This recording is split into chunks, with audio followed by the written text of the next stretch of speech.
নমস্কার বন্ধুরা, মালতী কিচেনে তোমাদের সবাইকে স্বাগত। আজ নতুন গুড় দিয়ে পায়েস করছি আর জন্মদিন উপলক্ষে। তা বন্ধুরা দেখতে থাকো আমি কিভাবে পায়েসটা বানাচ্ছি। আর এখানে বলতে হবে তোমাদের কমেন্ট করে জন্মদিনটা কার।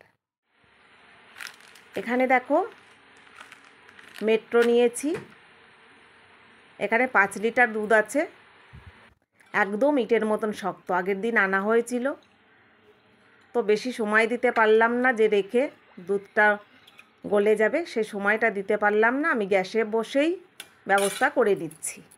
তো দুধটা বসিয়ে দিয়েছি, দেখো একদম ইটের মতো বরফ সব যেন ভাসছে দুধের ওপর থেকে। আর এখানে 500 গ্রাম চাল, যেহেতু গুড় দিয়ে করব বলে চালের ভাগটা একটু বেশি আছে। এটা খেজুরের গুড়, খেজুরের পাটালি।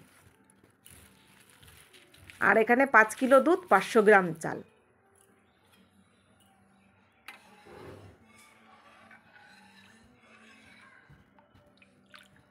তা মাঝে মাঝে দুধটা একটু নেড়ে দিচ্ছি, না হলে তলা একদম লেগে যাবে কড়াইতে। এখন দুধটা ফুটে উঠেছে, আমি এক্ষুনি চালটা দিয়ে দেব। আমি দুধ ফুটিয়ে ঘন করে তারপরে করব না। এটা যদি সাদা পায়েস করতাম তাহলে একটু দুধটা ঘন করে চালটা একটু কমিয়ে দিতাম, যেহেতু গুড়ের পায়েস সেই কারণে একটু চাল বেশি দিলে অসুবিধা নেই।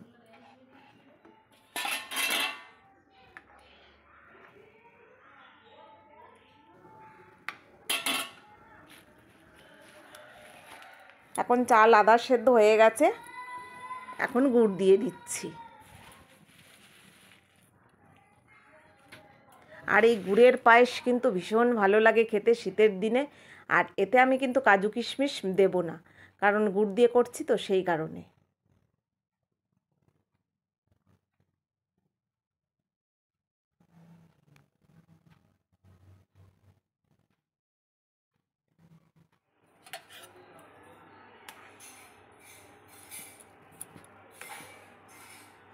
দেখো গুড় দেওয়ার পরে কেমন যেন কালারটা একটু চেঞ্জ হয়ে যাচ্ছে, আর বেশ সুন্দর একটা গন্ধ বেরোচ্ছে গুড়ের।